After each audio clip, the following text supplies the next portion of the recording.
birafata umuntu kumenya ngo ugomba kuyitera udahinduka ninde bisa naho nyine ari ikintu Carlo Ancelotti agomba gukoraho ntibyabakundira rero bagiye no penalty bonye bagiye kuri pressure kuko nyine si kenshi wabona avantage nkiyi yo kubona penalty kuri Atletico iyo bihuje bigoye cyane kubera ko ni gake ubona open opportunity cyangwa se uburyo bufatika bwo gutsinda Atletico cyane ko baba bakoze block ikomeye cyane ubwo byasaga naho bigiye kugora ikipe ya Real Madrid yari kubisoje umukino ariko biza gutuma bajya muri extra time kuri Carlo Ancelotti wabona ikipe ya Atletico yamugoye cyane ikipe y'Imana ma espace kugira ngo kabisa ugire imbere za muryayo yabigoye cyane ubwo nyine muri penalty baza kugira umugisha baratsinda gusa Rwaju nyine naga ko Atletico ni ikipe igoye cyane ni ikipe igora Real ni ikipe isi gukina nayo ibyo gukora marikage kuri bano bakinyi bayo ngo batifuzaga ngo bifuzaga Real ngo ntabwo bifuzaga Atletico ngo Real ngo ishobora gutsinda ibitego nawe ukayitsinda ariko Atletico Madrid ngo yagutsinze kimwe ntushobora kukibona gusa ugiye kwifuza ukifuza Real aho wenda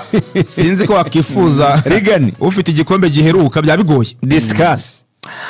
Yes, reka duhere ku kintu Iberi arayizinze aravuze ati Mbappe na Vini biri kugorana kumenya ngo who is the penalty taker ninde ugomba gutera penalty. Carlo Ancelotti ameze nk'umuntu ushaka gushimisha umugore w'isezerano ariko agashimisha nihabara at the same time kandi biragoye ngo rugero rusobanura birashaka kuvuga ngo uko biri kose haba hari amahitamo atomoye ubu ukwiye gufata icyemezo kimwe ukavuga ngo uyu niwe mugore wanjye uriya ndamuretse nihabara. It's simple as that. Niko batoza bakomeye babigenza cyangwa ugakora divorce ugasanga ihabara. This case yigeze kwa muri Real Madrid igihe cya Bale na Cristiano Ronaldo. Zidane niwe wari uhari.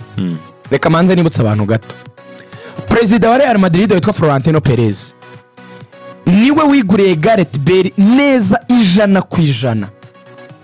Ariko Cristiano Ronaldo ntabwo ari we wamuguze nubwo ari we wishyuye amafaranga yamuguze. Ibi ndabisobanura.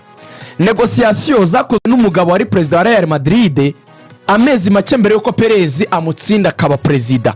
Yaranegociye yumvikana na Cristiano yumvikana na Manchester United abavugana amafaranga ibintu byose barabyemeza. Niyo mpamvu Ronaldo yagiye gukina finale ya Champions League ya 2009 na Barcelona mubona arangiza asezera abafana yarabizi ko agomba guhitajya muri Real Madrid yarabizi neza yari dossier yarangiye.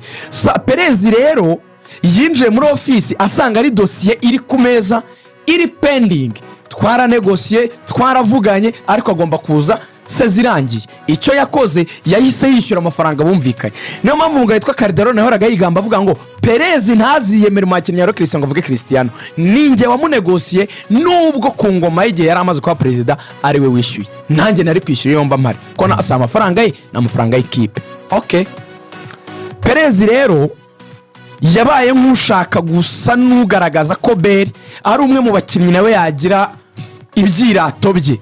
You know, naguze abakinnyi beza naguze ba Modric naguze bande na Bale dore naguze yabaye igitangaza. Carlo Ancelotti byaramunaniye nanone kongera gusa n'umanaginga abakinnyi bombi ariko umwaka ko ari uwa mbere Bale akiza akiri muri forme atari atangira kugira zamvune nyinshi baramubwiye ngo hagati ya Ozil n'umuntu witwa Di Maria rekuramo umwe kugira ngo tubonere Bale umwanya ubanza mu icyo kintu ahitamo kurekura Ozil wakinaga 10 binababaza Ronaldo. Di Maria yamugarura ku 10 Bale akina uruhande kuko icyo gihe Ronaldo mu bitego byose yaramaze gutsinda assist nyinshi zari za Ozil yewe n'ubu nta uramuha assist nyinshi gusha Ozil muri Real kabisa.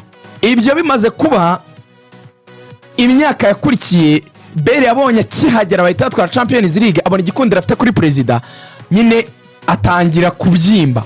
Muri kwa kubyimba no kugira igikundiro kwa perezida byatumye umutoza wasimbuye Carlo Ancelotti yamaze kumwirukana iyo sezo Rafael Benitez 2015 yaje asanga muri Real Madrid harimo ako kantu kameze nko kutumvikana kwa Cristiano na Bale ariko asanga Perez asa n'umuntu ushaka gufavoriza somehow umuntu witwa Gareth Bale kugira ngo agaragare. Ashaka kubyurira hasuzugura Cristiano nibwo yamuhaye icyo bita aga flash disk kariho ngo amashusho agaragaza uburyo abakinnyi batsinda ibitego muri box uburyo nyine ngo agomba ko umufinisha mwiza. Cristiano mu kumusubiza nawe yaragiye afata ibitego yatsinze abishyira kuri flash abihereza umwongereza aramubwira ngo uhe Benitez agenda arebe uko batsinda ibitego biza kurangira Benitez yirukanwa. Mu kwirukanwa kwa Benitez rero nibwo haje Zinedine Zidane very clear nkaho nta cyabaye yabwiye Gareth Bale ijambo rimwe, the boss here is Cristiano Ronaldo nothing else. Ni penalty ni kufura arabitera, niwe usinya kuri dosiye za nyuma, murakina baro za nyuma mugomba kuzimuha muri box n'ikimenyimenyi kari